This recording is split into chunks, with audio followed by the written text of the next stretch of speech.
جرأت کا نام ہے دیوبند والے، عالی مقام ہے دیوبند والے۔ خدا کے لیے شریعت کا علم حاصل کیجیے، خدا کے لیے واقف تو ہوئیے شریعت سے، کچھ ضروری کتابیں پڑھیے۔ اچھی بیماری مجھے کچھ سمجھ میں نہیں آتا کہ اس کی وجہ کیا ہے، کہ مسلمانوں کا اور خصوصاً دیندار مسلمانوں کا کتابوں کے نہ پڑھنے کا عجیب رویہ ہے۔ میری بالکل آج تک سمجھ میں نہیں آتا کہ اس کی وجہ کیا ہے۔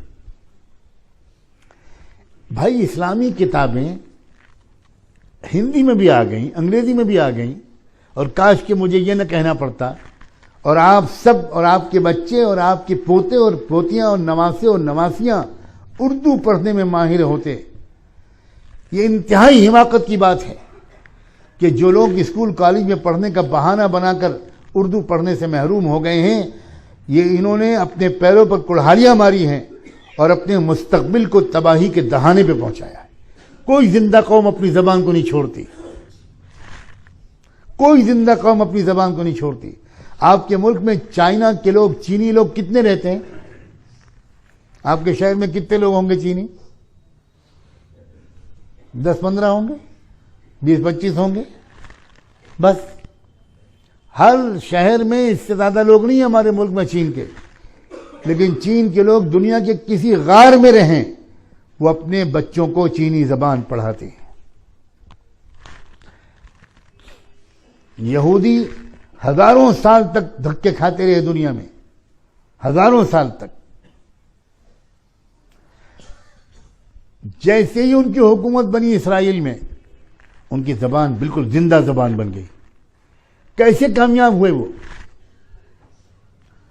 وہ میڈیکل تعلیم اپنی زبان میں دیتے ہیں، وہ انجینئرنگ کی تعلیم اپنی زبان میں دیتے ہیں، وہ سائنس اور سارے سبجیکٹ اپنی زبان میں پڑھاتے ہیں۔ انہوں نے کیسے ہی کامیابی حاصل کی؟ ہم تو آزادی کے بعد سے 70 سال میں اردو بھول گئے، اور وہ ہزاروں سال میں انہوں نے ہیبریو زبان کو نہیں بھولا۔ انہوں نے طے کر لیا تھا کہ ہم چاہے ایک رہیں گے یا 2 گھر رہیں گے، ہم اپنی عبرانی زبان، ہیبریو زبان کو نہیں چھوڑیں گے۔ چنانچہ جیسے ہی ان کے ہاتھ میں ایک ملک کا اقتدار آیا، انہوں نے اس ملک کے پورے ایجوکیشن سسٹم کو، پورے گورننس سسٹم کو، پورے بینکنگ سسٹم کو، سب کو ہیبریو زبان میں انہوں نے کنورٹ کر دیا۔ ایک ہم ہیں، مجھے تو ذرا سخت لفظ استعمال کرتے ہوئے ہچکچاہٹ ہوتی ہے، ایک ہم ہیں، عجیب و غریب قسم کی بیوقوف قوم ہے کہ ہمارے اچھے اچھے دیندار گھرانوں کے، علماء کے گھرانوں کے بچے اردو نہیں جانتے۔